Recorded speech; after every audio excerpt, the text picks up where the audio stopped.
দুই একটা জঙ্গি শব্দ অবশ্য ডক্টর সাদাত হোসেন ব্যবহার করেছেন। তা আমি একটু জানতে চাই যে জঙ্গিটা কি, জঙ্গির ডেফিনেশনটা বাংলাদেশের কনটেক্সটে কোনটা দাঁড়াবে? কারণ জঙ্গির তো আবার একটা গ্লোবাল কিন্তু পার্সপেক্টিভ আছে, আবার বাংলাদেশ পার্সপেক্টিভ আছে। সন্ত্রাসগুলো কখন হয়?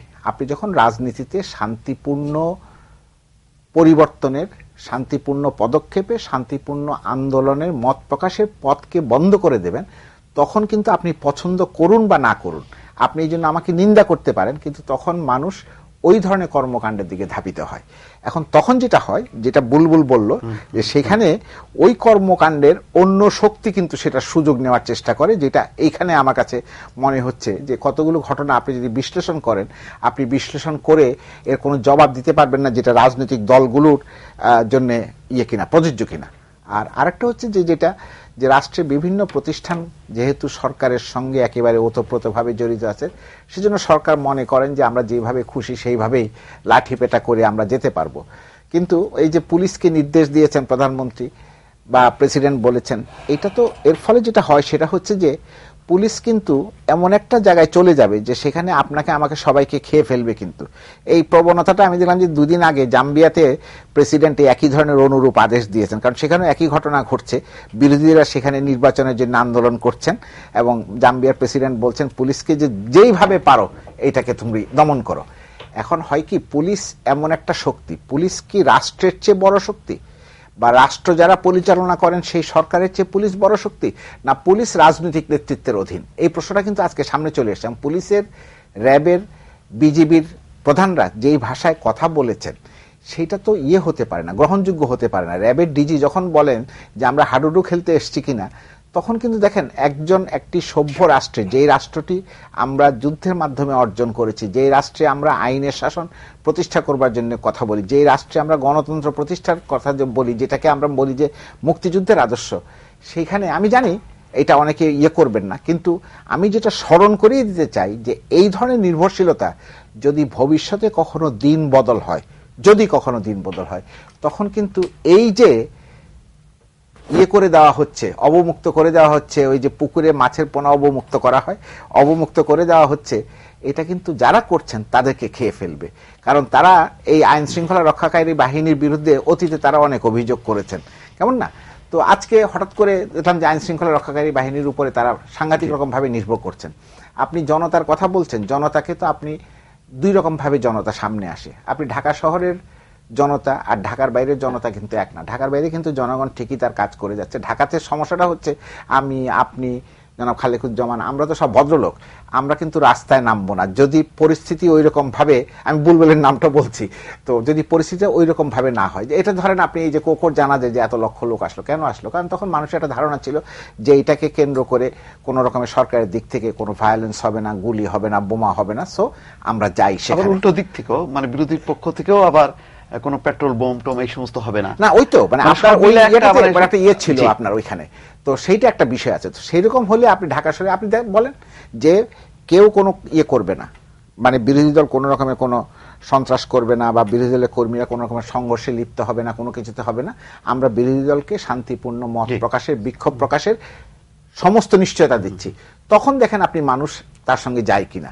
কারণ একটা কথা কিন্তু খুব গুরুত্বপূর্ণ কথা ডক্টর সাদাত হোসেন বলেছেন, সেটা হচ্ছে যে সরকারি দলের সঙ্গে যে তারা যে বলছেন জনগণ তাদের সঙ্গে আছে, জনগণ যে তাদের সঙ্গে খুব একটা আছে এমনটা কিন্তু প্রমাণিত হচ্ছে না। কারণ আমরা তো ঢাকা শহরে ঘোরাফেরা করি, যে সমস্ত কাজকর্ম করেছেন। আর আরেকটা জিনিস আমার খুব অবাক লাগে, পাড়ায় পাড়ায় তারা সমস্ত বিরোধটাকে পাড়ায় মাহফুজুল্লাহ ভাই, আবার আরেক দিক থেকে দেখেন, যদি অবরোধ ডেকে যদি ওই আতঙ্কটা না থাকে যে পেট্রোল বোমা পড়বে না, তাহলে তো মানুষ তো দেখা যাচ্ছে যে অবরোধ আবার মানছেও না।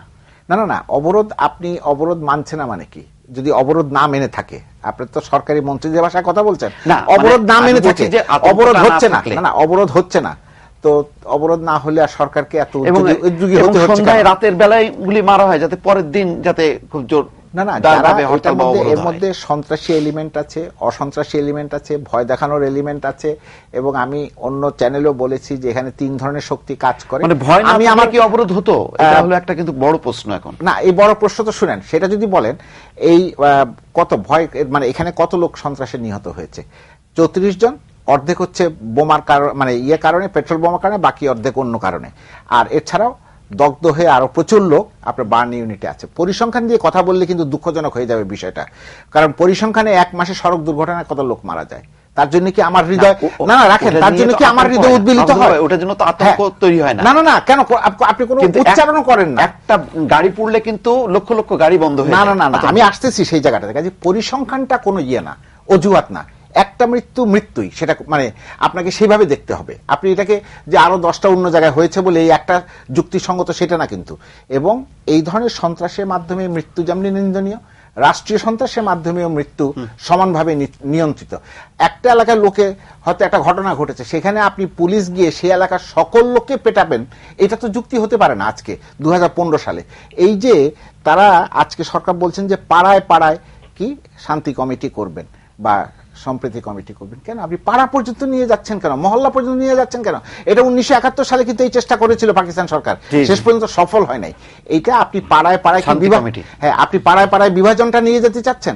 পাড়ায় পাড়ায় যদি বিভাজনটা নিয়ে যান, তাহলে তো আপনি দেশটাকেই আপনি বিভাজিত করে ফেলবেন, এবং বিভাজিত করে ফেললে কিন্তু আর এখান থেকে ফিরে আসতে পারবেন না, ফিরে আসাটা কষ্ট হবে। আবার দর্শক, আমরা একটু স্টুডিওর বাইরে যাই, আমাদের দুইজন অতিথি অনেকক্ষণ ধরে অপেক্ষা করছেন, মঈনুদ্দিন খান বাদল এবং ইনাম আহমেদ চৌধুরী। প্রথমে মঈনুদ্দিন খান বাদল, 14 দলীয় জোটের অন্যতম নেতা এবং জাসদের কার্যকরী সভাপতি। বাদল ভাই, আপনার কাছে যেটি জানতে চাচ্ছি যে আপনারা সংলাপ এবং সমঝোতার বদলে যেই চাপটি বিভিন্ন মহল থেকে বলা হচ্ছে যে একটি রাজনৈতিক উদ্যোগ, যেটি বুলবুল ভাই বলার চেষ্টা করছেন, সেটি আমরা কোন রকম তার ধারে কাছে দেখছি না সরকারের কোনো তৎপরতা। কিন্তু পরিস্থিতি নিয়ন্ত্রণের জন্য একেবারেই আইন শৃঙ্খলা বাহিনীর উপর নির্ভরশীল হওয়া, সেটি দিয়েও কি মানে অনেক আগে থেকেই তো সেই প্রচেষ্টা উদ্যোগগুলো আমরা দেখলাম, কিন্তু সেই প্রচেষ্টা তো সফল হয়নি। তারপরেও কেন আইন শৃঙ্খলা বাহিনীর উপর নির্ভর করে এই পরিস্থিতিটা উত্তরণের একটা চেষ্টা?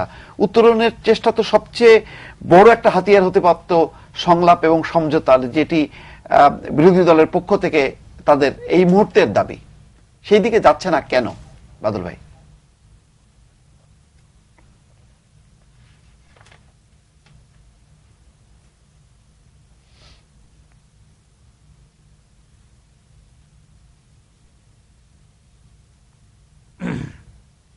দেখুন, আমি কথাগুলো শুনছিলাম, সত্য হলো যে আমাদের সমাজ খুব ভালোভাবে বিভাজিত। এখানে যার যার আর্গুমেন্ট সে খুব ইনিয়ে বিনিয়ে প্রকাশ করছেন। আমি এটা সোজা সাপটা কথায় যাই। ধরুন, কয়েকদিন আগে আমার অফিসে বোম মেরেছে, আমার গ্রামের বাড়িতে বোম মেরেছে। এখন বোম মারার পরিপ্রেক্ষিতে আমি একটা কাজ করতে পারি, সেটা হলো যে আইন নিজের হাতে নিয়ে যাকে আমি সন্দেহ করি বা যাদেরকে সন্দেহ করি তাদের উপরে খড়গহস্ত হতে পারি। কিংবা অন্যদিকে যেটা হতে পারে সেটা হলো আইন শৃঙ্খলা বাহিনী এই প্রশ্নে তৎপর হতে পারে। এই জায়গাটা যদি আমরা লক্ষ্য করি, খুব সোজা সাপটা একটা কথা বলি, তা হলো যা কিছু বর্তমানে আন্দোলনের নামে চলছে, সেটা ফিশ প্লেট তুলে দেওয়া বলেন, মানুষ পুড়িয়ে মারা বলেন, বাস পুড়িয়ে দেওয়া বলেন, কিংবা অন্যান্য যে সমস্ত অ্যাক্টিভিটিগুলো আমরা লক্ষ্য করছি, এই অ্যাক্টিভিটিসের সাথে কোথাও গণসম্পৃক্তি নাই। সেটা আপনাদের টেলিভিশনও খুব ভালো মতো প্রমাণিত হচ্ছে, এবং যারা আলোচনায় আছেন তাদের অনেকেই ওয়াকেফাল, এই জিনিসগুলো মোটামুটি আমরা বুঝি আর কি। তো এটা কোনো গণসম্পৃক্তি ছাড়া এই কাণ্ড কারখানাগুলো হচ্ছে। এই কাণ্ড কারখানাগুলো একদম সোজা সাপটা ভাবে সন্ত্রাসী কার্যকলাপ, এবং প্রত্যেকটা সন্ত্রাসী কার্যকলাপই কিন্তু একটা law and order situation create করে। কিন্তু গণসম্পৃক্তির কথা যে বলছেন, সেই সুযোগটাও সরকার দিচ্ছে কোথায়? আমরা দেখছি যে প্রতিটি মিছিল সমাবেশেই পুলিশের বাধা, পুলিশের লাঠিচার্জ।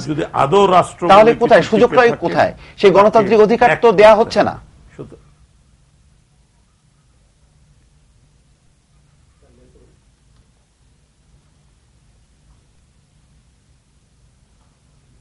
আমি আমি আমি আমি আবারও বলছি, আপনাকে পাল্টা যে জিনিসটা স্মরণ করিয়ে দিতে চাচ্ছি। আজকে 30 তারিখ, ধরুন আজকে থেকে 30 দিন আগে তো বাংলাদেশে এরকম লাঠি পিটার প্রশ্ন ছিল না। আজকে থেকে 29 দিন আগেও তো বাংলাদেশে এই ধরনের সিচুয়েশন ছিল না। খুব স্বাভাবিক সাবলীল ভাবে একটা দেশ চলছিল, একটা নেশন প্রগ্রেস করছিল। তো হঠাৎ করে কি সিচুয়েশন ক্রিয়েটেড হলো after 5th? What is that situation? মানে 5 তারিখে আপনার যে সিচুয়েশনটা ক্রিয়েট করলেন, আপনি প্রথমে সিচুয়েশন ক্রিয়েট করবেন, মানুষ মারবেন, রক্তাক্ত করবেন, তারপরে বলবেন এখন একটি অসহনীয় পরিবেশ সৃষ্টি হইয়াছে। ভালো, এখানে 14 দল কিংবা আওয়ামী লীগ তার রাজনৈতিক সংলাপের একটি দিক থাকতে পারে, কিন্তু রাষ্ট্রের সামনে ইমিডিয়েট প্রশ্ন হলো to maintain law and order, এবং সেটা রাষ্ট্রের ওথ বাউন্ড, এবং সেই কাজটাই রাষ্ট্র করতে চাচ্ছে। রাষ্ট্রের এই কাজে তো কেউ বাধা দিচ্ছে না, মানে যে সন্ত্রাসী পরিস্থিতি, নাশকতা, সেটি নিয়ন্ত্রণের জন্য তো কেউ বলছে না যে পুলিশ এই কাজটি করবে না। কিন্তু যেইটি বলেন 14 দলীয় জোটের পক্ষ থেকে যে কথাটি বলেন, সেই উদ্যোগটা কোথায়? অর্থাৎ জোটের পক্ষ থেকে আরেকটি জোটের সঙ্গে কথা বলা, সেই কার্যক্রম তো আমরা দেখছি না।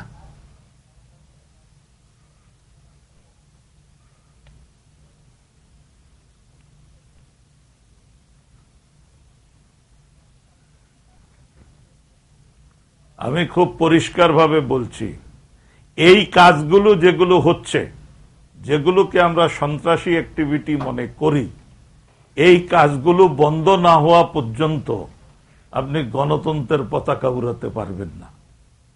এবং বাস্তবিক পক্ষে, আমি খুব সোজাসাপটা কথা বলি, বাস্তবিক পক্ষে এটা হবেও না। এবং আমি ডাক্তার সাদাতের কথা লক্ষ্য করে যাচ্ছি না, আমি বহুদিন এই জাতীয় কথা পার্লামেন্টেও বলেছি যে এত অ্যান্টাগনিজম নিয়ে চললে, এত অ্যান্টাগনিস্টিক পজিশন নিয়ে চললে, সেখানে সমঝোতার যেটা প্রত্যাশা করেন এটা তো অলীক স্বপ্ন। এখানে একটি খুব ফান্ডামেন্টাল প্রশ্ন আছে, আপনি যেই ভিত্তির উপর রাষ্ট্রটা প্রতিষ্ঠিত হয়েছেন সেটাকেই যতক্ষণ পর্যন্ত স্বীকার না করে নেবেন, ততক্ষণ পর্যন্ত এই বিতর্ক তো চলবেই, এই বিতর্কের নিষ্পত্তি হবে না। এটা কারো প্রত্যাশার উপর নির্ভর করে না। এই 42-43 বছরও আমরা রাষ্ট্রের ফান্ডামেন্টালস এর উপরে কোনো এগ্রিমেন্ট হয় নাই, এটা যেন কারো মাথা থেকে না যায়। সুতরাং আমি সংলাপ বিরোধী মানুষ না, কিন্তু আপনি যদি রাইট নাও বলেন, এখন আমার প্রথম কথা হলো ল অ্যান্ড অর্ডারকে যদি আপনি মেনটেন করতে না পারেন, আপনি সংলাপের টেবিলও বসাতে পারবেন না। এবং একটি শেষ কথা আপনাকে বলে রাখি, আমার পিঠে বন্দুক দিয়ে যদি আপনি সংলাপে বসাতে চান হাত মুচড়ে, তো ওই সংলাপ একদিনের জন্য কার্যকর হবে। জি, বাদল ভাই ধন্যবাদ, আপনি থাকুন আমাদের সাথে। আপনার কাছে আবারও আসছি, আমরা একটু যাচ্ছি আমাদের ইনাম আহমেদ চৌধুরী, বিএনপি চেয়ারপারসনের উপদেষ্টা।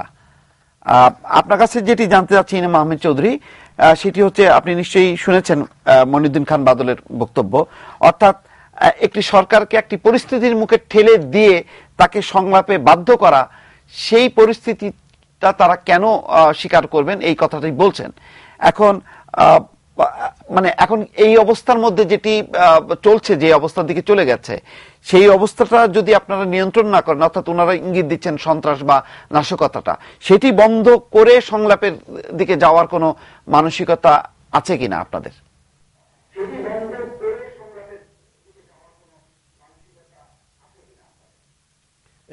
দেখুন, যে কথাটা উঠিয়েছে বাদল সাহেব, যে প্রশ্নটা তুললেন, সেটি হচ্ছে যে এই যে পরিস্থিতি, এটা সৃষ্টি হলো কিভাবে।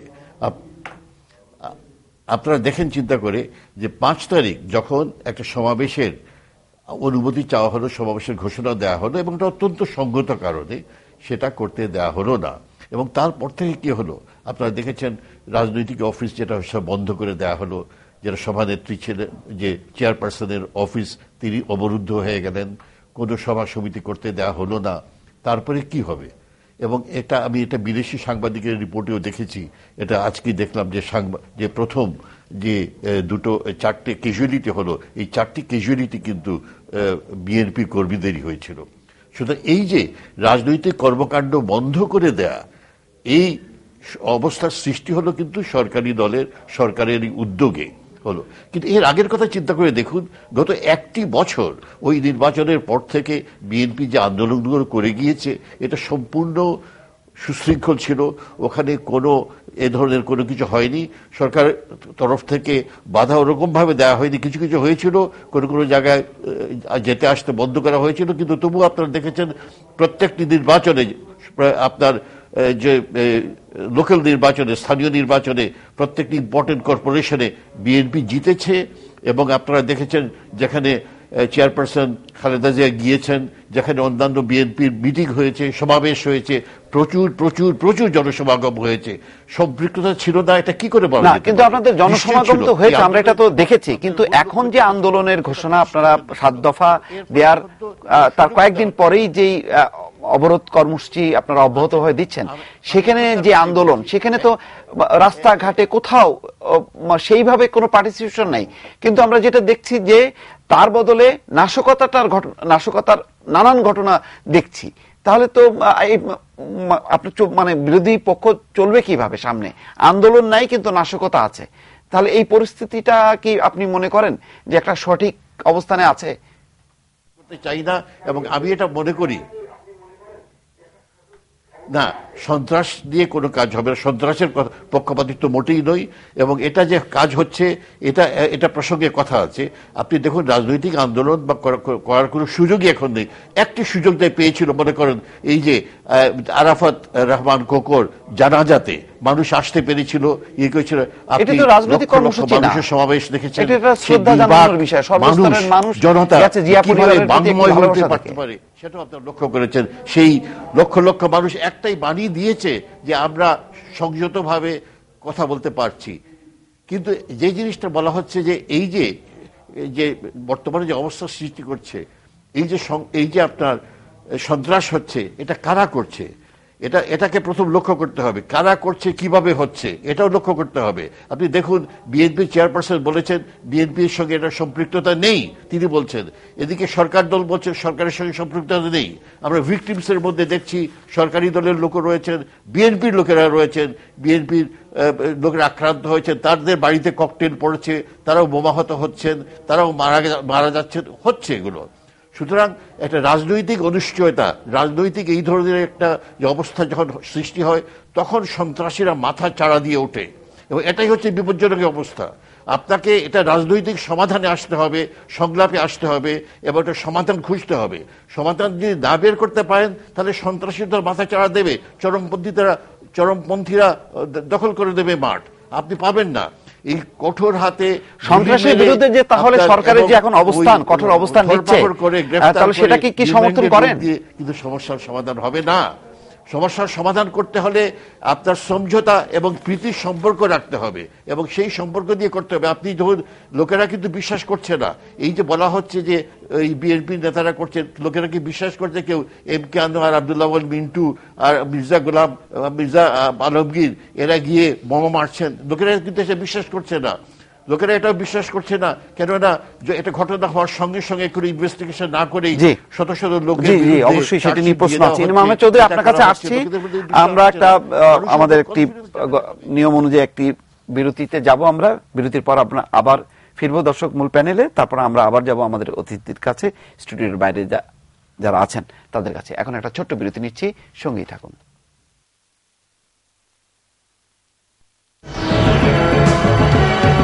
সিটিস্কেপ গণতন্ত্রের এখন অনুষ্ঠানের সঙ্গে থাকার জন্য ধন্যবাদ জানাচ্ছি।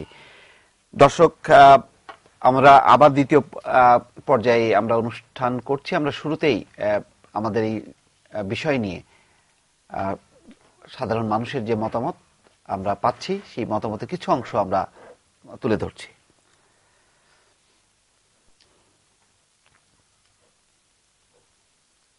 চট্টগ্রাম থেকে মায়া লিখেছেন, কমরেড খালিকুজ্জামান কথা বেশ ভালোই বলেন, তবে বেশিরভাগই তত্ত্ব কথা। প্রশ্ন আমাদের, কবে আপনারা মেরুদণ্ড সোজা করে দাঁড়াতে পারবেন? চট্টগ্রাম থেকে মোহাম্মদ ইউসুফ লিখেছেন, কেউ কি বলতে পারবেন চলমান এই সমস্যা থেকে কবে নাগাদ আমরা মুক্তি পাব? এই সংকটের জন্য কে দায়ী? লালমনিরহাটের হাতীবান্ধা থেকে স্বপন দে লিখেছেন, কে কতটুকু দায়ী সেটা আমাদের দেখার বিষয় নয়, আমরা চাই সংঘাত বন্ধ হোক। চট্টগ্রাম থেকে অমিত লিখেছেন, মিস্টার বাদল বলেছেন আন্দোলনকারীদের বুকে গুলি করতে, তাহলে স্বাধীনতার পর জাসদ নেতাদের বুকে গুলি না করে তৎকালীন সরকার কি ভুল করেছেন? তানোর থেকে মিজান লিখেছেন, মাফ করবেন দর্শক, টেকনিক্যাল সমস্যা,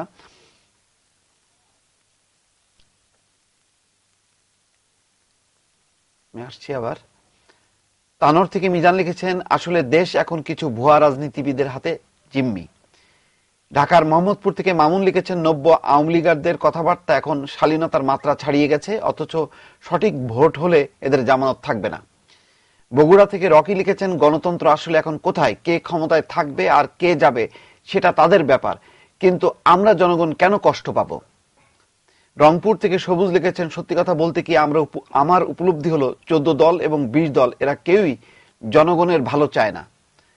বাড্ডা থেকে ফিরোজ লিখেছেন, আমি আসলেই বুঝতে পারছি না কেন মানুষ, এমনকি আমিও কেন টকশো শুনছি, আপনাদের তো কোনো ক্ষমতা নেই।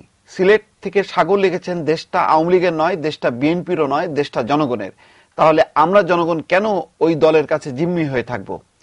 বগুড়া থেকে আরিফ লিখেছেন, আমরা সত্যি সত্যি কি দেশটাকে ভালোবাসি। সিলেট থেকে সরোয়ার লিখেছেন, আসলে কি করলে সংলাপ, বিএনপি কি করলে সংলাপ হবে।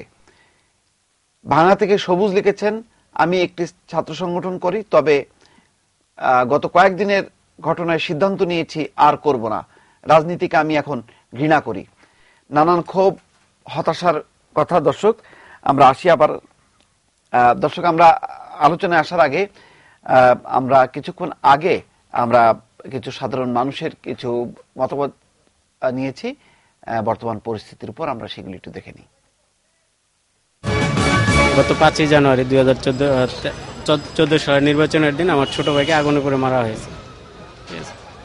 আসলে এ থেকে আমি কি বলবো, যে আসলে সবচেয়ে বড় ভিকটিম মনে হচ্ছে এখন আমাকে। আমার নিজের হাতে মারা গিয়েছিল ট্রাকে করে, গাজীপুরের একটা ট্রাকে। দুই দলই দেখা গেছে কোনো একটা ঘটনার উপর এই দলের উপর চাপায়া দিচ্ছে, ওই দল আরেকজনের উপর। আলটিমেটলি ভিকটিম কিন্তু আমরা সাধারণ জনগণ। এই যে আজকে আমি বাড়ি থেকে বের হলাম, খালি কখন যেন মনে হচ্ছে সব দিকে নজর রাখতে হচ্ছে, কখন না জানি পেট্রোল বোমা ছাড়ে। সো আমরা জানি যে আমরা একদিন মৃত্যু হবে, কিন্তু আমাদের মৃত্যুটা কেন এভাবে হবে? যতগুলো ভিকটিম আছে প্রায় শতভাগ হচ্ছে সাধারণ জনগণ, কিন্তু আন্দোলনটা করা হচ্ছে সরকারের বিরুদ্ধে, সংলাপের মাধ্যমে হচ্ছে আরেকবার একটা নির্বাচন দেওয়ার জন্য। কিন্তু সরকার এখানে কোনো ক্ষতি হচ্ছে না, ক্ষতি হচ্ছে জনগণের। আমার মনে হয় এটা আরো অনেক সাধারণ মানুষের প্রাণ যাবে, দেশ আরো ক্ষতিগ্রস্ত হবে এবং দেশের অর্থনীতি, সামাজিক অবস্থা সবকিছু মানে একদম ধ্বংসের দ্বার প্রান্তের দিকে বসবে। তো আমার মনে হয় না যে কোনো সমঝোতা অথবা সংলাপের সম্ভাবনা আছে। প্রধান দুই দলের সংঘাতের জন্য তো সাধারণ মানুষের সাফার হচ্ছে। আমি মনে করি যে বিএনপির উদ্যোগ নেওয়া উচিত সংলাপে আসার, সাথে আওয়ামী লীগেরও কিছু স্যাক্রিফাইস করে যাওয়া উচিত। বিএনপি নির্বাচনী সহিংসতার সময়ে যেরকম পিছু হচ্ছিল এইরকম পিছু হতে বাধ্য হবে। শুধু মধ্যে থেকে বাংলাদেশের কিছু জনগণ এবং কিছু মানুষ প্রাণ হারাবে, এই হচ্ছে শেষ পর্যন্ত রেজাল্ট। সবচেয়ে দায়ী করব হচ্ছে সরকারকেই। সরকারের উচিত সঠিকভাবে সঠিক কৌশলে দেশকে নিয়ন্ত্রণ করা, বিরোধী দলের সাথে যেইভাবে হোক কথা বলে বর্তমান যেই অবস্থাটা বিরাজ করছে সেটা থেকে উত্তোলনের ব্যবস্থা করা। যারা সিংহাসনে বসে আছেন বা যারা সিংহাসন পাবার জন্য আন্দোলন করছেন, এরা কেউই দেশের পক্ষের না, দেশের পক্ষের বা জনগণের না। এরা তাদের ক্ষমতার জন্য করে এই সংঘাত পুষে রাখবেন কিছু ব্যবসায়ী এবং কিছু রাজনীতিবিদ। অবশ্যই ফলপ্রসূ কিছু বই আনবেন।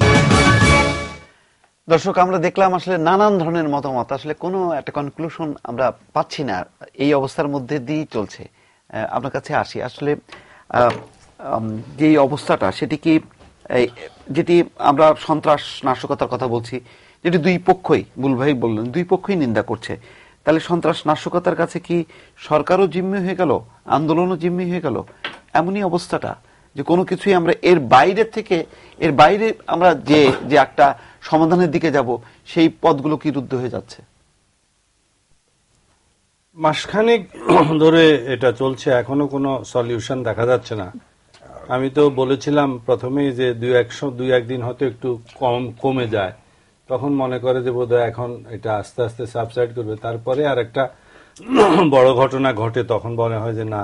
আমি একটু যুক্ত করি, মাহফুজুল্লাহ ভাই যেটি বলছিলেন যে যেমন কোকোর জানাজার দিন, সেদিন কিন্তু দুপক্ষই একটা মানে কি বলে পারস্পরিক একটা সহনশীল পরিবেশ জনসমক্ষে থাকার কারণে কিন্তু আমরা দেখলাম যে মোটামুটি একটা সাধারণ পরিবেশ বা সাধারণ একটা অবস্থাটা, সেই অবস্থাটা কি মিন করে? যে তো বলেছেন ওনারা যে এই দিন মোটামুটি ধারণা করে নিয়েছিল সাধারণ মানুষ বা যারা পছন্দ করে, আমি বলবো এটা সাধারণ মানুষ যারা মোটামুটি ওই ফ্যামিলিটার প্রতি যাদেরই আছে, তারা ধরে নিয়েছিল যে আজকে বোধহয় কোন রকমের পুলিশি বাধা অথবা কোনো লাঠিচার্জ, গোলাগুলি কিছু হবে না। সুতরাং ওই যে বলেছি যে জনতা আসে তখন যখন পরিবেশটা কন্ডিউসিভ হয়ে যায়, যখন মোটামুটি নির্ঝঞ্ঝাট তারা মনে করে, ঝঞ্ঝাটময় পরিবেশ হবে এরকম আশঙ্কা করলে তারা আসে, সেই জন্য তারা এসছে। কিন্তু ইয়ে তো থামে নাই, এই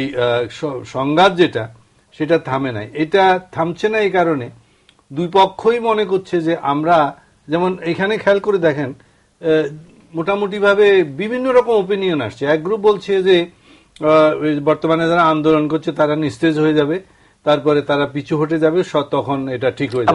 আবার আরেক গ্রুপ বলছে যে না, এটার জন্য সরকার দেয়। অর্থাৎ আমি টক শো শুনি যে একটা ছেলে খুব সুন্দর প্রশ্ন করছে যে কেনই বা শুনে, আমি নিজেও কেন শুনছি।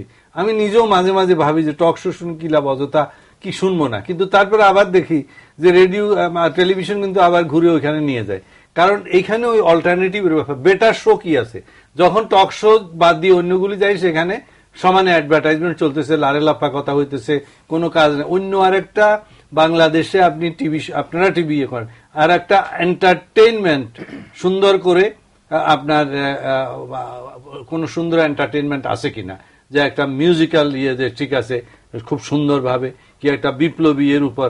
আমি সেদিন দেখছিলাম যেমন ওই যে একটা ইন্ডিয়ান ইয়েতে আপনার এই যে সুভাষ বসুর উপরে একটা প্রোগ্রাম করেছে, আহা কি সুন্দর প্রোগ্রাম। তো আমাদের কি আপনার সেরকম প্রোগ্রাম তো নাই। সুতরাং আমি ঘুরে ফিরে আলটিমেটলি টক শোতে চলে আসি, দেখি যে টক শোতে ইনিয়ে বিনিয়ে যাই, কথা বলুক যে যা বলুক, কিন্তু কিছু কথাবার্তা হচ্ছে, কিছু ফ্যাক্টস আসছে, কিছু নতুন তথ্য আসছে, কোনো তত্ত্ব আসছে। যেমন কালকে একটা টক শোতে বললো, খুব সুন্দর কথা বলছে, দেখেন ঘরে যখন আগুন লাগে তখন আগুনটা নিভাইতে হয় কিন্তু বাইরের থেকে।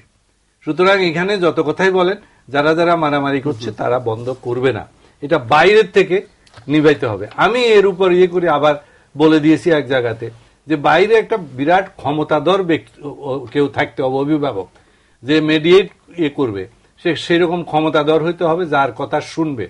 তো ওইখানে তার নাম বলা যায় না। বাইরে হওয়ার পরে আমাকে জিজ্ঞেস করলো, আমাদের বলে যে কার কথা, আমি দেখেন এই দুই কথা শুনলেই হয়ে যাবে, এবং এরা দুইজনে যদি মিলিয়ে এক কথা বলে সেটা বাংলাদেশে ইমপ্লিমেন্টও হবে। কথা হলো টক শোতে এগুলি বলা হয়, এই ইয়েটা করতে হবে বাইরের থেকে। এখন যে অবস্থা আছে আমি আপনাদের বলে দিতে পারি যে দুই পক্ষ নিজেদের উদ্যোগে, নিজেদের বুদ্ধি বিবেচনা খরচ করে কোন রকম সংলাপে যাবে না। কারণ তারা যে অবস্থার মধ্যে আছে, সরকার মনে করছে যে আমি আমার যে আইন শৃঙ্খলা বাহিনী আছে, সমাধানও হবে না। আমি আপনার বলছি হবে, এই আমি এখনই উত্তর দিতেছি। সরকার মনে করছে যে আমার যে আইন শৃঙ্খলা বাহিনী আছে এদের মাধ্যমে আমি ঠান্ডা করে দিতে পারবো অপোজিশনকে। অপোজিশন মনে করছে যে না, আমার এমন কোন রিসোর্স আছে বা তাদের এমন কোন অ্যাসিউরেন্স আছে, তারা মনে করে, আমরা জানি না, যে সেই শক্তি বলে তারা কিন্তু আন্দোলন কি দেশি না বিদেশি শক্তি আমি জানি না, কিন্তু তাদের কথাবার্তা মনে হয় যে তাদের একটা অ্যাসিউরেন্স তারা আছে মনে করে, এবং একটা শক্তিও আছে, সেটা দিয়ে তারা ইয়ে করবে। এখন এখানে যার এরর অফ জাজমেন্ট হবে, এরর অফ জাজমেন্ট হলে কিন্তু হয়ে যাবে, সেই ঠকে যাবে।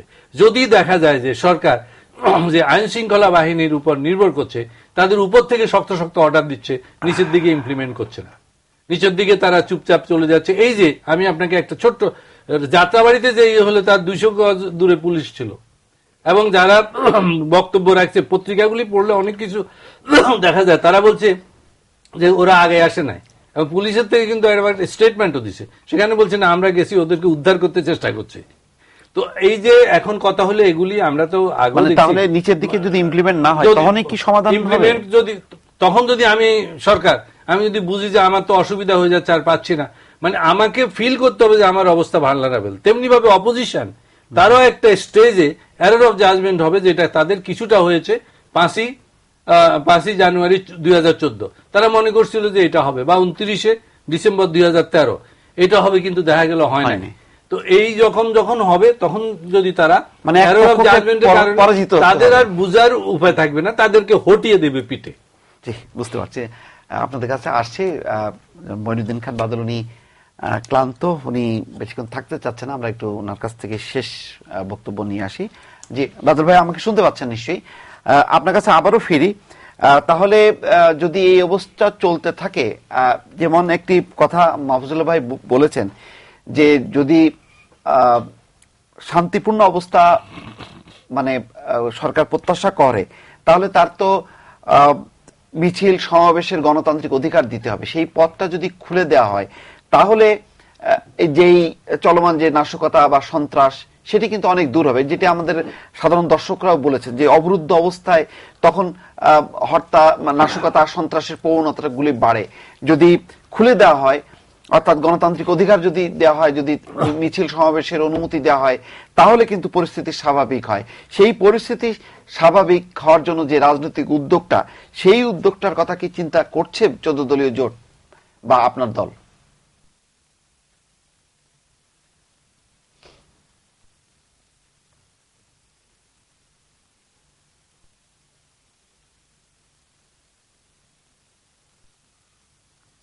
আমি একটা কথা পরিষ্কার করে বলি, যেটা কিছুক্ষণ আগে কমরেড খালেকুজ্জামান বলছিলেন। ধরুন আপনার যক্ষা আছে, সেই যক্ষাক্রান্ত রোগীটারই ধরেন পা কেটে গেছে, রক্ত বেরোচ্ছে, ওই যক্ষার ট্রিটমেন্টের জন্য অপেক্ষা না করে কিন্তু পায়ের রক্ত আপনি বন্ধ করবেন। এই মুহূর্তে আমি দায়িত্বহীনভাবে বলতে চাই, in the name of movement যে রক্তক্ষরণ হচ্ছে সন্ত্রাসী অ্যাক্টিভিটির মাধ্যমে, it has to be stopped. কোনো আলোচনা সমালোচনা যে কোনো কিছুর পূর্বাহ্নে শর্ত হলো এটা, তার কারণ হলো এই পুরা আক্রমণটাতে ক্ষতিগ্রস্ত হচ্ছে জনগণ পুরোপুরি। সুতরাং এটা বন্ধ করতে হবে। এটা বন্ধ করে একটা কন্ডিউসিভ পরিবেশ সৃষ্টি হতে পারে। সেই পরিবেশে আলোচনা, নানা কথাই আপনারা বলতে পারেন, কিন্তু এই পরিবেশ যেটা সৃষ্টি হয়েছে, in the name of movement আপনি গাড়ি পোড়াবেন, এই করবেন, সেই করবেন, ইট ইজ টোটালি আনএক্সেপ্টেবল। না, সেই পরিবেশ বিরোধী দল নিজে থেকে করবে, মানে বন্ধ করবে, কিন্তু সরকারি দলের কোনো উদ্যোগ থাকবে না, তাদের কোনো আহ্বান থাকবে না। আমি একটা প্রশ্ন করব, দাঁড়ান এটা শেষ হোক আমার।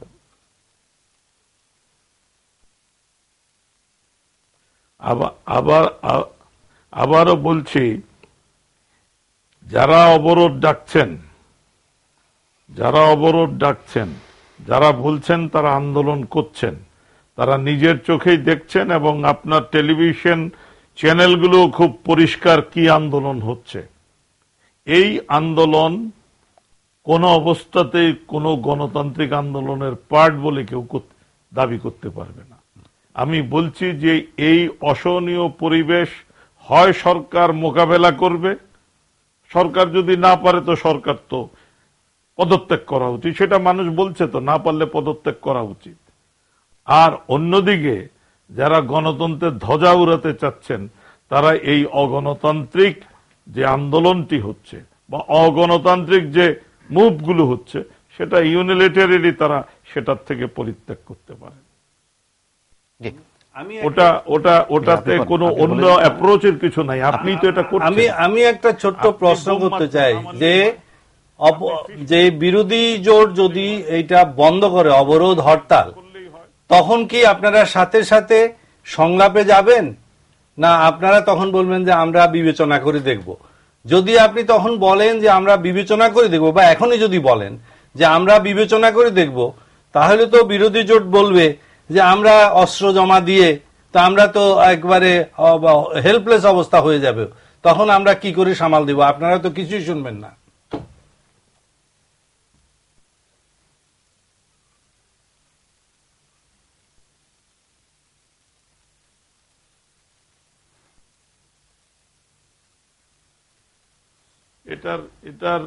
এটার খুব সোজা সাপটা উত্তর হলো, আমি যেটা বলেছি এই পরিবেশটা যখন ইউনিলেটারালি যদি ওনারা এটা পরিত্যাগ করেন, যেই পরিবেশটা সৃষ্টি হবে সেই পরিবেশে সমস্ত জনগণের প্রত্যাশা জন্মাবে একটি শান্তিপূর্ণ নিষ্পত্তি, সেটাও আমাদের উপরে প্রবল চাপ হিসাবে আসবে এবং সেই চাপটি আমি বলছি সত্যিকার অর্থে অনেক এফেক্টিভ একটা চাপ হবে।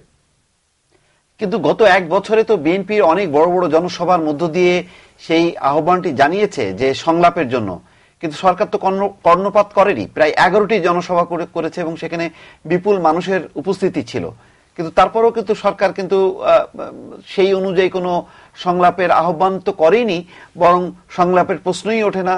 নির্ধারিত সময় অর্থাৎ 2019 সালে নির্বাচন হবে, এই ধরনের কথাই কিন্তু আমরা শুনেছি।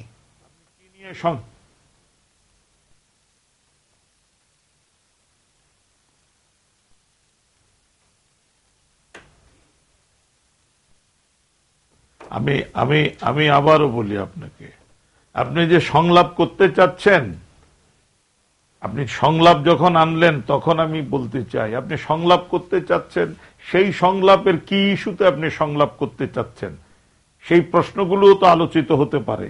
যেমন আপনি দিলেন যে ইয়ের উপরে সংলাপ করবেন, এটাকে কি বলে, কেয়ারটেকার গভর্নমেন্টের উপরে করবেন। কেয়ারটেকার গভর্নমেন্টের কোনো কিছুর অস্তিত্ব নাই এবং এই কেয়ারটেকার গভর্নমেন্টের উপরে আপনি একটা শক্তি পরীক্ষা করেছেন 2014 ইংরেজিতে, 2013 ইংরেজিতে। So caretaker government issue has been signed, sealed and delivered. আপনাকে যদি ওইটা পরিবর্তন করতে চান আপনার মনের মতো করে, তাহলে সংসদে আপনার 2/3 মেজরিটি নিয়ে এসে আপনার এটা পরিবর্তন করতে হবে। আপনি এখন কি নিয়ে সংলাপ করবেন? আরো একটি কথা আপনাকে বলি, আপনি যখন সংলাপে যাবেন তখন কারো ভুলে যাওয়া উচিত না ওই সংলাপে 15ই আগস্ট আসবে, ওই সংলাপে 21শে আগস্ট আসবে। আপনি যখন সংলাপে যাবেন তখন সেই সংলাপে বঙ্গবন্ধু শেখ মুজিবুর রহমান রাজাকার এটাও ইস্যু হবে। আপনি সংলাপে যখন যাবেন তখন পুত্র বলেছে মা ওটাকে এন্ডোর্স করেছে, সেটাও আসবে। শুনেন, we are standing poles apart, এখানে স্বপ্ন দেখার দরকার নেই। This is the reality. আমরা যেখানে দাঁড়িয়ে আছি আপনি সেখানে দাঁড়িয়ে নাই। আপনি কি সংলাপ করতে চান? তাহলে কি আপনি সামনে যুদ্ধই দেখছেন? আমি বলি, সংঘাতই দেখছেন? আপনার সংঘাতই সমাধান। বিতর্কটা যদি অ্যান্টাগনিস্টিক হয় তাহলে এই অ্যান্টাগনিস্টিক বিতর্কের মধ্যে কেউর উত্থান হবে, কারো পতন হবে, খুব পরিষ্কার। এখানে সমঝোতার কোনো প্রশ্নটা দাঁড়াবে না। আমি আবারও বলছি, আপনি এই যে প্রশ্নটা আমাকে করলেন সংঘাতে সমাধান কিনা, আমি আপনাকে পিওর এন্ড সিম্পল বলছি, বিতর্কটা যদি অ্যান্টাগনিস্টিক হয়, দ্য সায়েন্স অফ অ্যান্টাগনিজম বলবে একটার উত্থান হবে, আরেকটি মার্জিনালাইজড হয়ে যাবে। বিতর্কটা যদি নন অ্যান্টাগনিস্টিক হয়, সংলাপ হবে, আপনি কিছুটুক ছাড়বেন, আমি কিছুটুক ছাড়বো, ছেড়ে টেরে একটা সমঝোতায় আসবো। আপনি এখানে সমঝোতার জায়গা দেখছেন কোথায়? স্বাধীনতার পর থেকে অদ্যাবধি পর্যন্ত, কিন্তু অদ্যাবধি পর্যন্ত স্বাধীনতার পর থেকে সংলাপ বলছেন, কিন্তু বিতর্কগুলো বারবার সারফেস করছে। দুই নেত্রীকে কথা বলতে দিয়েছিলেন মাঝখানে, সেই কথা তো আপনি লক্ষ্য করেন ওই 15ই আগস্ট 21শে আগস্ট চলে এসছে। কথা তো দুজনের মধ্যে হয়েছে, সেটা সমগ্র জাতি শুনেছে। সো প্রশ্নটা মাথায় রাখা উচিত যে এই জাতির দুর্ভাগ্যের জায়গাটা হলো আমরা এই জাতির অস্তিত্বের যে ফান্ডামেন্টালস, সে ফান্ডামেন্টালস এর উপরে এগ্রি করতে পারিনি। এগ্রি করতে না পারলে বিতর্কটি এরকমই হবে। অনেক ধন্যবাদ, অনেক ধন্যবাদ আপনাকে আমাদের সঙ্গে অংশ নিয়েছেন। আপনি ক্লান্ত, আপনি বলেছিলেন যে প্রথম ভাগেই আপনার সঙ্গে লাইভে যাওয়ার জন্য। ধন্যবাদ জানাচ্ছি আমাদের এই অনুষ্ঠানে অংশ নেওয়ার জন্য। জামান ভাই, আমরা ওই সর্বশেষ বাদল ভাইয়ের বক্তব্য থেকেই যদি আসি, তাহলে তো এখানে তো আসলে যেই কথা বললেন এটা তারা হয়তো দলীয় বক্তব্য কিনা বা ওনার ব্যক্তিগত মত কিনা বুঝতে পারছি না, কিন্তু সেখানে তো আমরা কোনো আর মানে সমাধানের তো কোনো আর পথ দেখা যাচ্ছে না, সংঘাতটাই দেখা যাচ্ছে। যেহেতু নানান প্রশ্ন আসবে, সেসব প্রশ্নের তো সমাধানটাও সম্ভব না। এমন তো না যে একটা সংলাপ হবে 1 বছরের জন্য, যেখানে প্রায় 100টা ইস্যুর নিষ্পত্তি হবে, তা তো হবে না। সংলাপ তো একটা নির্দিষ্ট সময়ের জন্য, তাহলে এই অবস্থান যদি থাকে জোটের সরকারি দল বা জোটের, তাহলে তো আর সমাধানের কোনো পথ দেখা যাচ্ছে না। সংঘাতটাই সামনে আরো মানে সেটাই পথটাই আরো মানে কি বলে আরো উন্মোচিত হচ্ছে। আপনি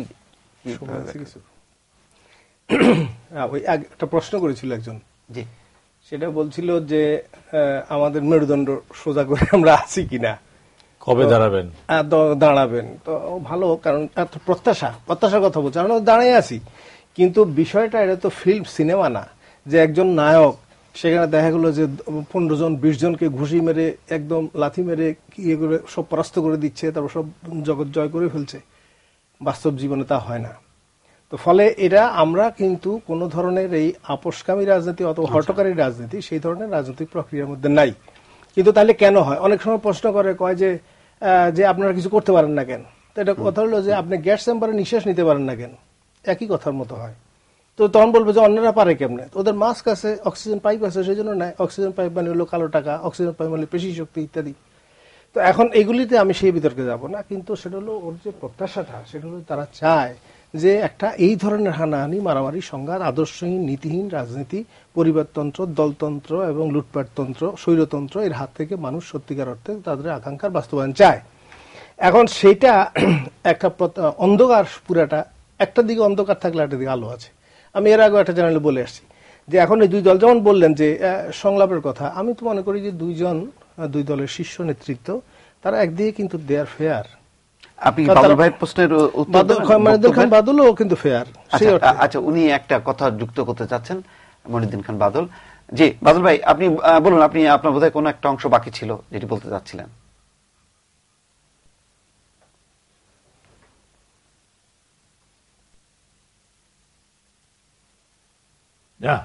আমি আপনাকে আমি খালি যেটা পরিষ্কার করতে চাই, আমি সরকারের মুখপাত্র হিসাবে কিন্তু এখানে বসিনি।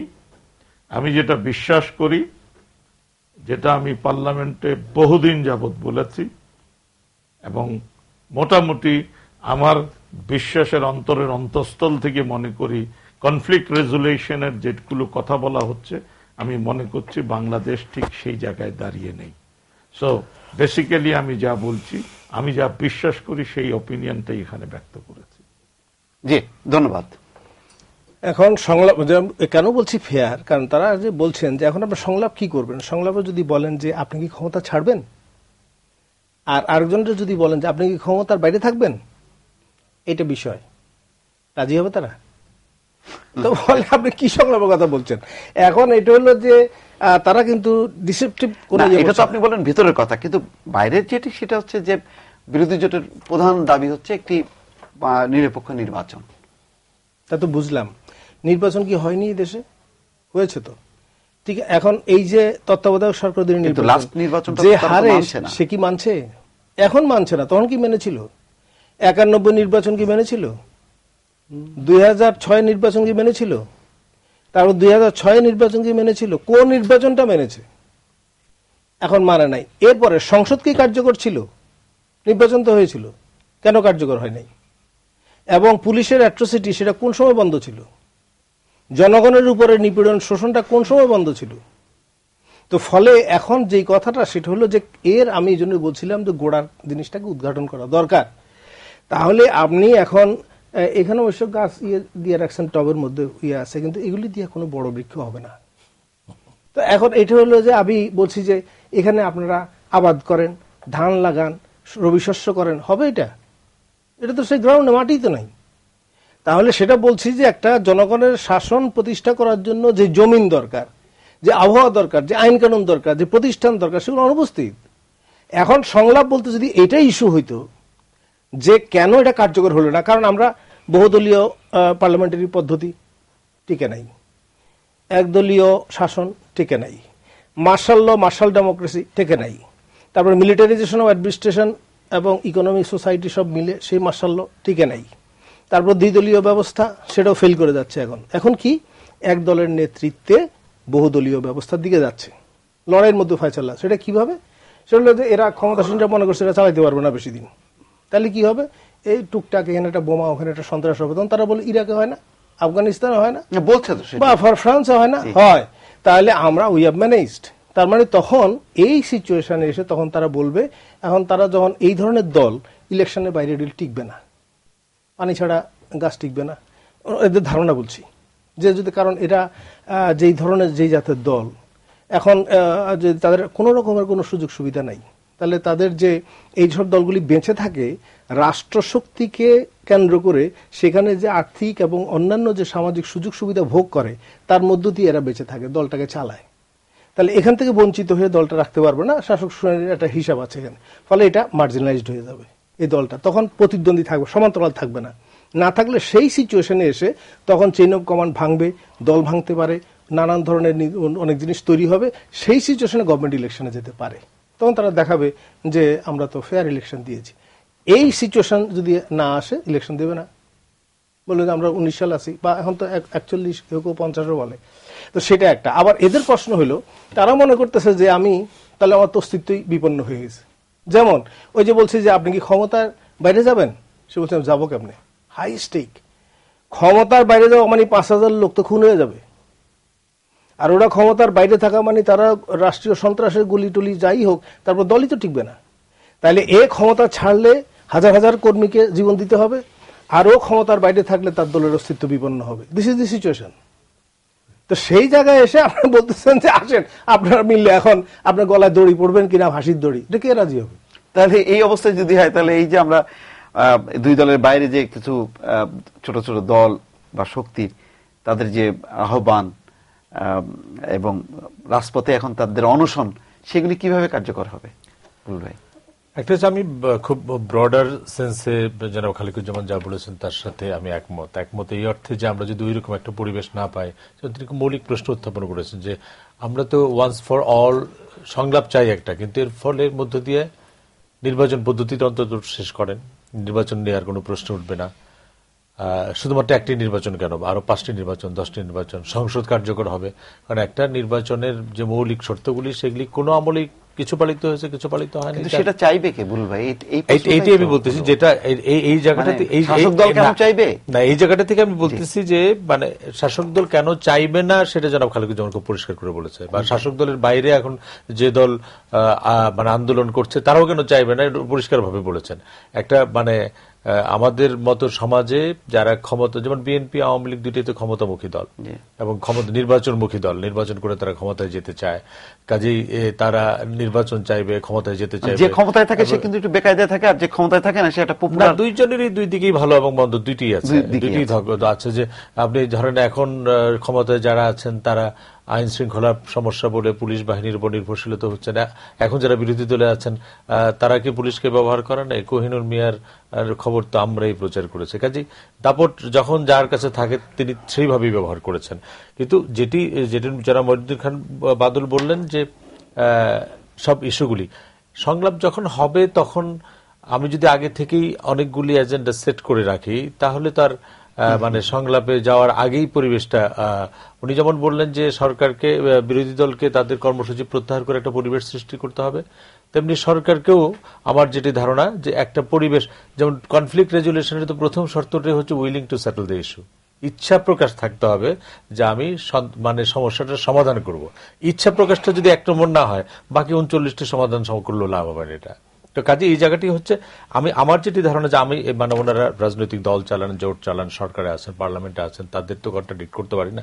কিন্তু আপনি যে SMS গুলি পড়লেন, SMS গুলির ভাষা দেখেছেন আপনি, এবং তাদের বক্তব্যটি কি, তাদের সুরটি কি। এবং আমি পরিষ্কারভাবে মনে করি, যেটা আমি বলেছি, যে আলটিমেটলি তো আমরা এই দেশের সেনা শাসন চাই না, আমরা এখানে জঙ্গি শাসনও চাই না, আফগানিস্তান তালেবান শাসনও চাই না, আমরা রাজনীতিকদেরই শাসন চাই। সেটা তো হয়তো জনাব খালিকুজ্জামান খানরা দুর্বল, একটু পিছিয়ে আছেন, কিন্তু আর যারা শাসন করেন, মুক্তিযুদ্ধের নেতৃত্ব দিয়েছেন, দেশকে উন্নয়ন, এই যে দেশকে আজকেও আমরা CNN এর একটা রিপোর্টে দেখলাম যে আমাদের অর্থনীতির অগ্রগতির ধারা খুব সূচক। এটা তো আর একজনের ধার ধরে আসে না, এটা ধারাবাহিকভাবে এসেছে।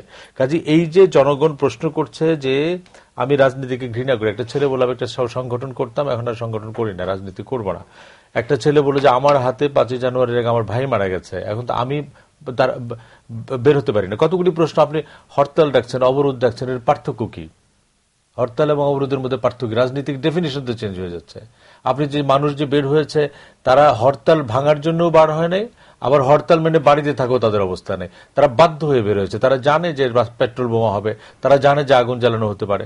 আপনি আজকে স্ট্যান্ডিং কমিটির, বিএনপি স্ট্যান্ডিং কমিটির সবাই গাড়ি নিয়ে সাবেক প্রধানমন্ত্রী বেগম খালেদা জিয়ার সঙ্গে দেখা করতে গেছে, কিন্তু পরীক্ষার ব্যাপারে কোনো সিদ্ধান্ত হয়নি। তো তারা যদি গাড়ি নিয়ে যেতে পারেন, কালকে আপনি কেন গাড়ি নিয়ে যেতে পারবেন না? কালকে আপনি কেন গাড়ি নিয়ে যেতে পারবেন না? এই প্রশ্ন তো মানুষ করবেই। কাজেই ডবল স্ট্যান্ডার্ড, ট্রিপল স্ট্যান্ডার্ড তো আমরা দেখছি। কাজে এই জায়গাগুলিতে আমার ধারণা যে এই ছোটখাটো জায়গাগুলিতে আমরা এখানে আলোচনা করতে পারবো। আমি আরেকটি অনুষ্ঠানে মাহফুজুল্লাহ ভাই ছিলেন যে আমরা নানা পরিস্থিতিতে কে কতটা দায়ী, নানা পরিস্থিতিতে এই রাজনীতিতে বিষবৃক্ষ রোপণ করেছে। আমাদের উচিত হলো যে এই যদি দেশটাকে, মানুষটাকে আমরা গুরুত্ব দিই, এই বিষবৃক্ষটার মূল উৎপাটন করা। কিন্তু দুঃখজনকভাবে বড় দলগুলি যারা বিষবৃক্ষটা রোপণ করেছেন, তারা যেমন এটাকে লালন করতে চান, আমরাও নানা জাতের বুদ্ধিজীবী, নানা পলিটিক্যাল আইডিওলজি, আমরাও এটাতে পানি দিই। কিন্তু আমরাও মানে এই যে যেটা ডক্টর সাদাত বলেন যে বাইরে থেকে আসবে, আমরা তো এরশাদ আমলেও দেখেছি। দীপু, আপনি তখন তরুণ রিপোর্টার, রাস্তায় দৌড়াতেন। আপনার মনে আছে যে এই 3 দলীয় জোট, 5 দলীয় জোট, 7 দলীয় জোট, এর পেছনে অনেক লোক কাজ করতেন না?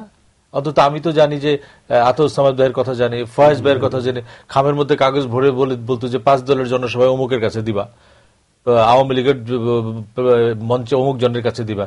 এখন মুশকিল হচ্ছে যে এই নেপথ্যে যারা কাজটা করবেন, এই জায়গাটাও মানে রাজনীতির কারণেই এত পোলারাইজড হয়ে গেছে যে আপনি যে আমার উপর আস্থা রাখবেন বা আমি যে আপনার উপর আস্থা রাখবো, সেই জায়গাটা তো নাই।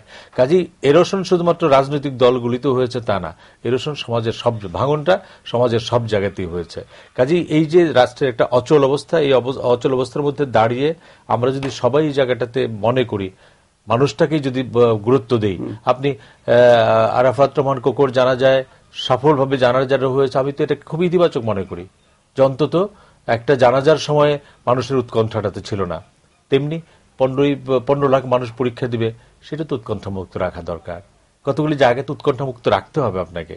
আপনি যদি সবই নষ্ট করে ফেলেন, সরকার বাধা দিল, এই লক্ষ লক্ষ মানুষ যারা আসলো তারা উচ্ছৃঙ্খল হলো, কি হতো?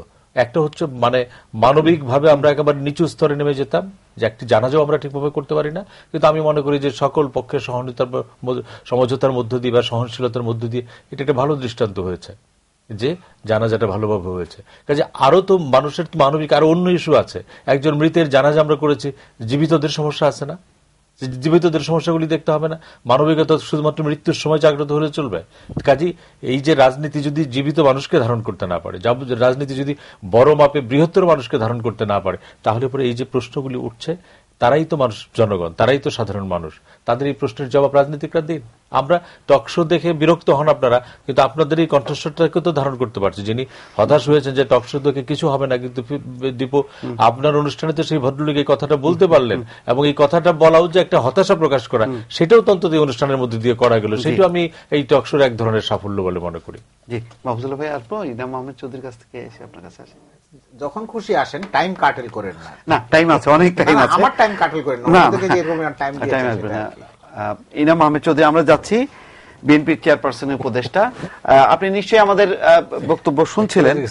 বুলবুল ভাই যেটি বলছেন যে আসলে কয়েকটা সম্মুখ সমস্যা, যেমন 15 লাখ শিক্ষার্থীর পরীক্ষা 2 তারিখ থেকে, তো যেটি বলছিলেন যে সাধারণ মানুষের যে কিছু জনদুর্ভোগ এবং তার চলাচল করা, পরীক্ষা দেয়া, এই বিষয়গুলো বিষয়েও কিন্তু আমরা কোনো সুস্পষ্ট সিদ্ধান্ত আমরা পাচ্ছি না। যেমন আজকেই স্থায়ী কমিটির বেশ কয়েকজন সদস্য গিয়েছিলেন গুলশান কার্যালয়, সেখান থেকেও কিন্তু কোনো ইতিবাচক সিদ্ধান্ত আমরা দেখছি না। তো এইসব বিষয় কি এই আন্দোলন অবরোধের মধ্যেও বিবেচনায় আনা যায় কিনা?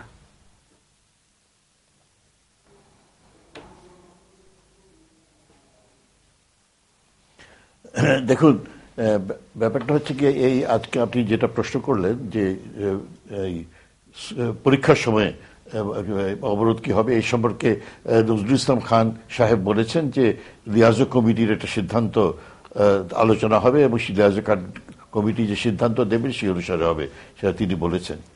ব্যাপারটা হচ্ছে কি, এটা নিশ্চয়ই সত্য যে সন্ত্রাস মোটেই কাম্য নয়, সন্ত্রাস সর্বতোভাবে পরিত্যাজ্য। বোমাবাজি কিংবা যেটা বললেন যে পেট্রোল নিক্ষেপ করে বা ককটেল মেরে, আমি একটু ডিফার করি যে লিয়াজু কমিটি দেবে, এটা আপনারা তো জানেন যে পরীক্ষা 2 তারিখ থেকে হবে। তো লিয়াজু কমিটি কি অনুভব করছে না যে মানে এখনই সংখ্যা মুক্ত করা পরীক্ষার্থীদের? সেক্ষেত্রে তারা দ্রুত নিজেরা সরকারের দিকে চেয়ে কেন, নিজে থেকেই তারা কেন সিদ্ধান্ত নিচ্ছে না এই বিষয়ে? আমি তো আগেই বলেছি, আমি সেটাই তো বলছি যে সন্ত্রাস মোটেই কাম্য নয় এবং এটা সুযোগ দেওয়া উচিত। কিন্তু দ্বিতীয়ত যে প্রশ্নটি হচ্ছে যে আমাদের কিন্তু আসলে যে সমস্যার সমাধানের দিকেই এগোনো উচিত। কারণ সমস্যার সমাধান হলে শুধু পরীক্ষা কেন, আজকে এটা পরীক্ষা, ও লেভেল পরীক্ষা হবে, এ লেভেল পরীক্ষা হবে, মেডিকেল প্রশ্ন রয়েছে, মানুষের স্বাভাবিক জীবন রয়েছে, ইকোনমির প্রশ্ন রয়েছে। চিন্তা করে দেখুন, সমস্ত ইকোনমি বিপর্যস্ত অবস্থায় রয়েছে। এটা একদিন দুদিনের ব্যাপার নয়। সুতরাং আমাদের দেখতে হবে দেশকে যদি আমরা বাঁচাতে চাই, দেশপ্রেমিক যদি আমাদের থেকে, তাই নিশ্চয়ই এর সমস্যার সমাধান হতে হবে। এবং দেখুন, সংলাপ সমঝোতা ছাড়া কিন্তু এই রাজনৈতিক সংকটের কোনো সমাধান হতে পারে না। কিন্তু আমাদের সরকারের দেখেন এই মাননীয় প্রধানমন্ত্রী শেখ হাসিনা, তিনিও তো উদ্যোগ নিয়ে চট্টগ্রাম যে চুক্তি, পার্বত্য চট্টগ্রাম চুক্তি তো করেছিলেন। কেননা সংলাপ ছাড়া এটা চিন্তা করা হয়েছে, সংলাপের মাধ্যমে এটা সম্ভব হয়েছিল। আজকে সবারই ইতিবাচক একটা ধারণা আছে, কিন্তু আন্দোলনের জন্য সবকিছুই কি স্তব্ধ থাকবে? ব্যবসা বাণিজ্য, মানুষের জীবন, বিশেষ করে জরুরি বেশ কিছু কার্যক্রম যেমন পরীক্ষা, যেমন আগে তো হরতালের মধ্যে বলে দেওয়া হতো যে এই বিষয়গুলো হরতালের আওতামুক্ত থাকবে। তো আপনারা সেই ব্যাপারে কোনো বক্তব্য নেই কেন? সবকিছুই স্তব্ধ হয়ে যাবে?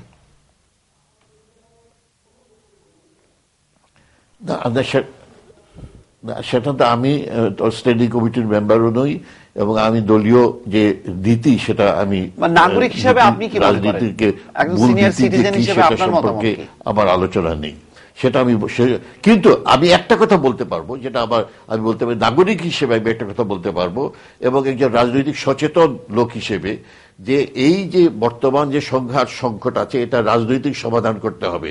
এটা যেমন করে সন্ত্রাস দিয়ে এটা সমাধান হবে না, বুলেট মেরে কিংবা গ্রেফতার করে আপনার দুর্দশা ক্রিয়েট করে সেটা কিন্তু বন্ধ করা যাবে না।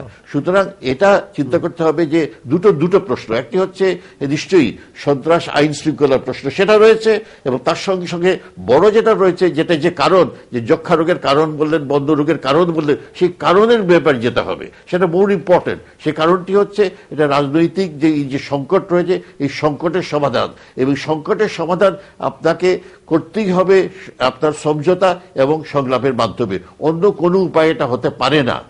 সুতরাং এটা একটা আমাদের অতিথি মঞ্জুর হোসেন বুলবুল একটু প্রশ্ন করবেন আপনাকে। আমরা শিখেছি এটা হবে। এমনকি ধরুন এই যে উপমহাদেশের স্বাধীনতা সংগ্রামে ব্রিটিশরা চালিয়ে গিয়েছিল, তারা আইনের শাসন রেখেছিল, মনে রাখবেন, আইনের শাসন রেখেছিল তারা। তার সঙ্গে সঙ্গে সংলাপ, নেগোসিয়েশন, রাউন্ড টেবিল বৈঠক থেকে শুরু করে বৈঠকের পর বৈঠক হয়েছে, নেগোসিয়েশন। জি, আপনার কাছে একটি প্রশ্ন আছে। জি, জনাব ইনাম আহমেদ চৌধুরী, জনাব মঈনুদ্দিন খান বাদল যে কথা বলছিলেন তার মধ্যে একটি কথা তিনি বলছিলেন যে এই মুহূর্তে যদি সংলাপের পরিবেশ সৃষ্টির জন্য বিরোধী দল তার কর্মসূচি প্রত্যাহার করে, এটিও প্রকারান্তরে তাদের উপর একদিকে জনসমর্থনও যেমন পাবে এবং প্রকারান্তরে তাদের উপর চাপও সৃষ্টি করবে। আপনি কি সেটা মনে করেন কিনা?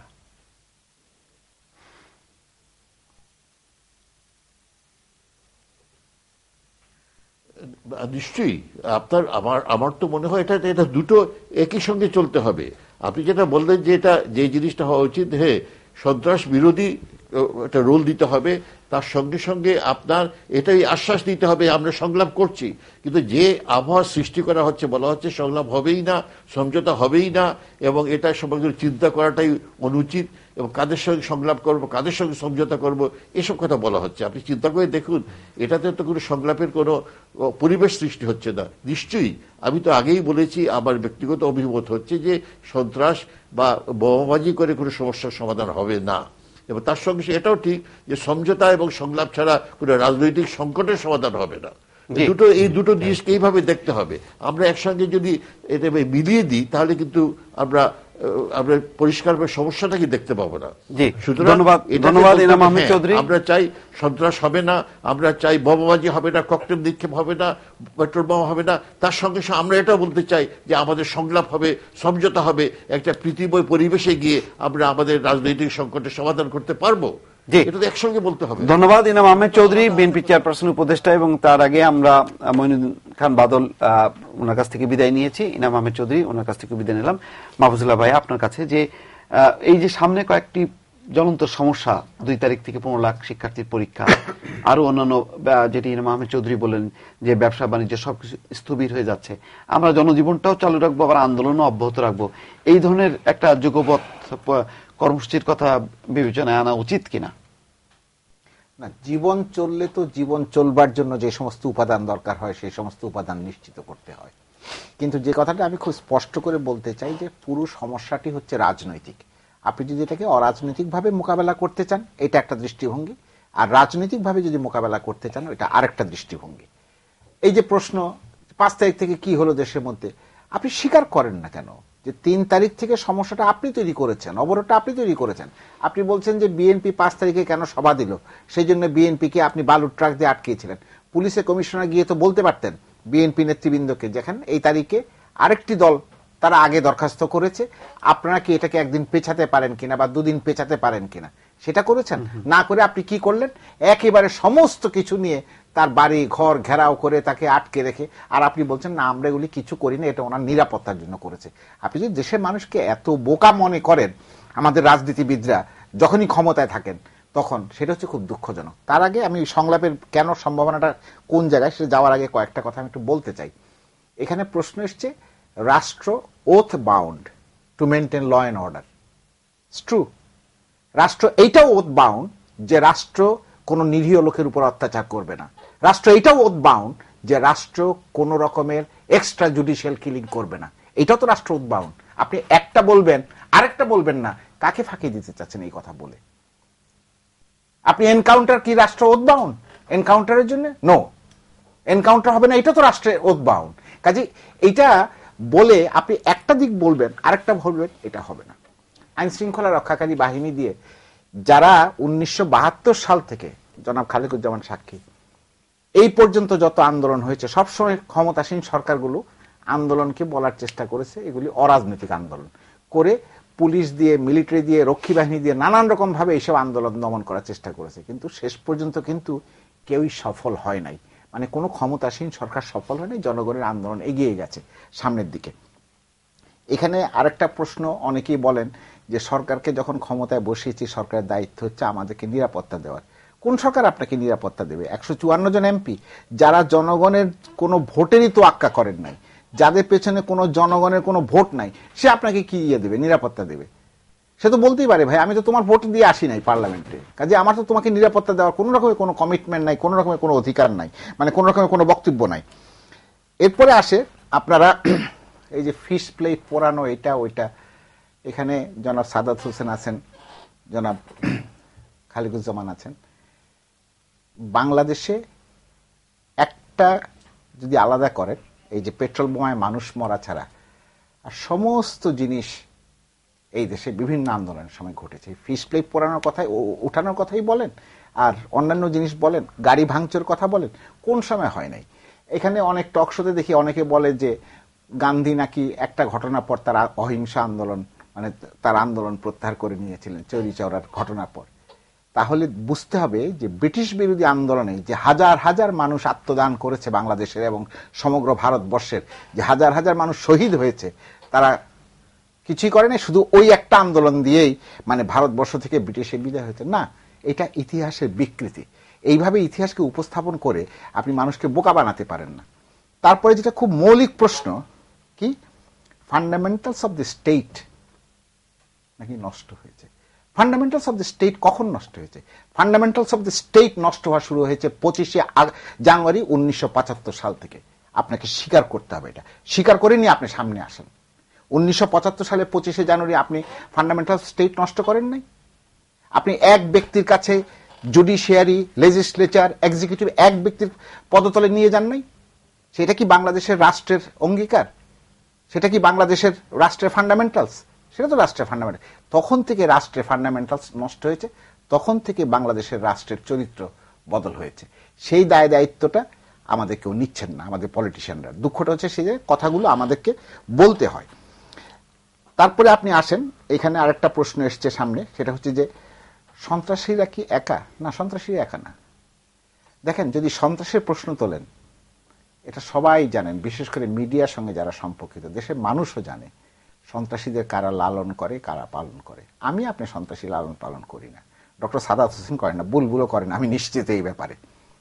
সন্ত্রাসী কারা লালন করে, কি উদ্দেশ্যে লালন করে, কেন লালন করে, এই বিষয়টি আমাদের জানা আছে। কাজে এইটা আপনি কার উপরে দোষ চাপাচ্ছেন?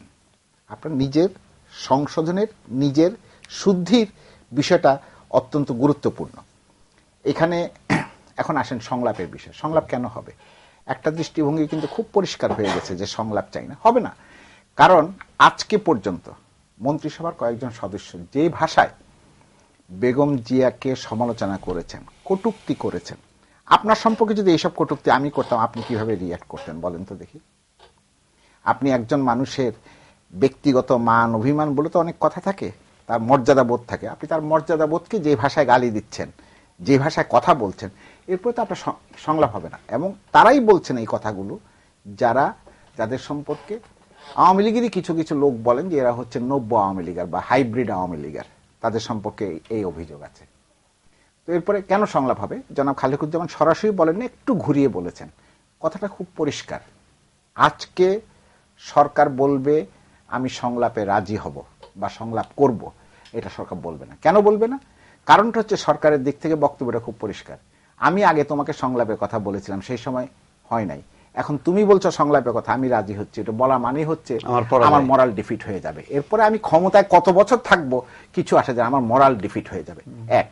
দ্বিতীয় হচ্ছে যে কথাটা আমাদের খুব স্পষ্টভাবে স্বীকার করা উচিত, আমি অন্তত বিশ্বাস করি, এখানে প্রতিহিংসার একটা বিরাট বিকাশ হয়েছে। প্রতিহিংসার রাজনীতি আপনি কি করে মোকাবেলা করবেন আমি জানি না।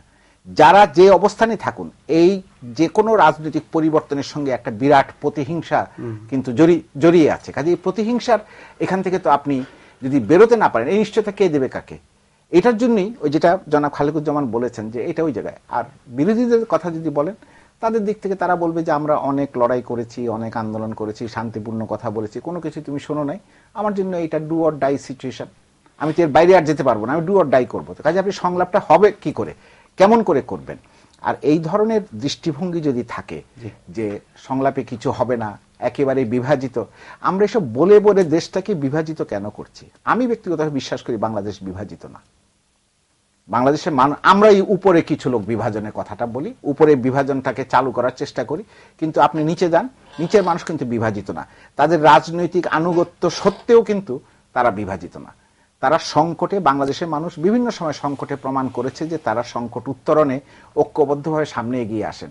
আজকে একটা টেলিভিশন শুনছিলাম, একজন একটা কথা বলছিলেন, ওই যে শাহজাহানপুরের আপনার রেলওয়ে মাঠে যে জিয়ার নামে যে ছেলেটি, একটা কথা খুব সুন্দর কথা তারা বলছেন যে এটা সরকার কিছু করে নাই, বরঞ্চ সরকার, পুলিশ সবাই বলেছে এখানে কোনো বডি নাই, কিছু নাই, মানুষ সেটাকে, এবং সেখানে কিন্তু কোনো মত পথ কোনো কিছু লড়াই ছিল না, সমগ্র মানুষ ওখানে গিয়ে ওইটাকে উদ্ধার করেছে। বাংলাদেশে কিন্তু এই একটা গুণ আছে যেটা আমাদের রাজনীতিবিদরা স্বীকার করতে চান না, এই যে মানুষের মানে লড়াই, সংকটকে উত্তরণ করবার একটা অদম্য আকাঙ্ক্ষা, অদম্য স্পৃহা এবং অদম্য শক্তিও কিন্তু আছে।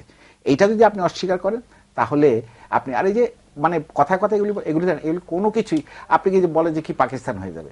বাংলাদেশ কি পাকিস্তান হওয়ার জন্য 43 বছর আগে স্বাধীনতার লড়াই করেছে? আমি এখানে সবাইকে জিজ্ঞাসা করি, এই যে কথায় কথা আমরা বলি পাকিস্তান হয়ে, হোয়াট ইজ পাকিস্তান হয়ে যাবে? এটা সম্ভব আদৌ? It is in impossible situation.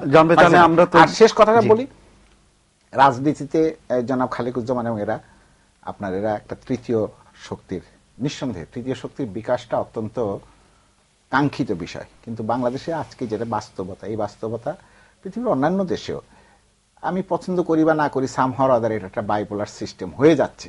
সেখানে যে তৃতীয় শক্তির যে বিকাশ, সেই বিকাশটা দরকার হচ্ছে দুইটা মাঝখানে একটা কাউন্টার ভেইলিং ফোর্স হিসাবে থাকার জন্য, ব্যালেন্স করবার জন্য, যে তুমি বেশি বার বেরো না, এখানে আছি, আবার তুমি বেশি বার বেরো না। কিন্তু ধরেন এই এক্সারসাইজটা ইন্ডিয়াতে হয়ে কিন্তু শেষ পর্যন্ত গত বছরের নির্বাচনে কিন্তু এইটাও টেকে নাই। আপনার মোদি যেই রকম ভাবে এবং জিতে এসছে, ঠিক না? এখন এগুলো তো অনেক রকমের সোশ্যাল মানে সোশ্যালজিক্যাল ইস্যু আছে যেগুলো ব্যাখ্যা করা প্রয়োজন। আমি হঠাৎ করে বলে দিলাম যে এই কারণে এটা হচ্ছে, ওই কারণে এটা হচ্ছে, এইটা বোধহয় মানে সমাজটা এত মানে সহজ বিষয় না। জি, মাহফুজুল্লাহ ভাই একটা মোটামুটি একটা আশান্বিত করলো যে আসলে একটা সমাধান যে হবে না বা সংকট সংঘাতের দিকে যাবে তা না, মানুষ হয়তো এর মধ্যে থেকে একটা উত্তরণ ঘটাবে।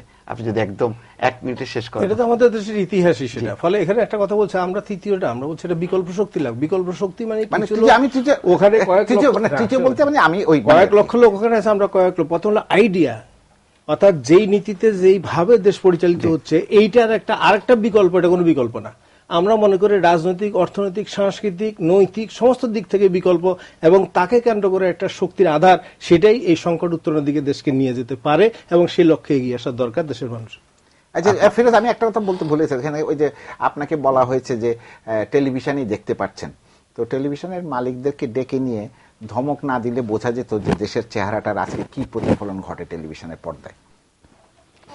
জি ডক্টর সাদুস, আসলে আমরা যতগুলি আলোচনা শুনেছি, একটা জিনিস ক্লিয়ার যে দুইটা বিবাদমান গ্রুপ তারা নিজেদের উদ্যোগে সেই সংকট সমাধানে যেটা বলা হয়েছে, কথাটা শুনতে হয়তো ইয়ে লাগে যে ঘরের আগুন নাকি বাইরের থেকে নিবাইতে হয়।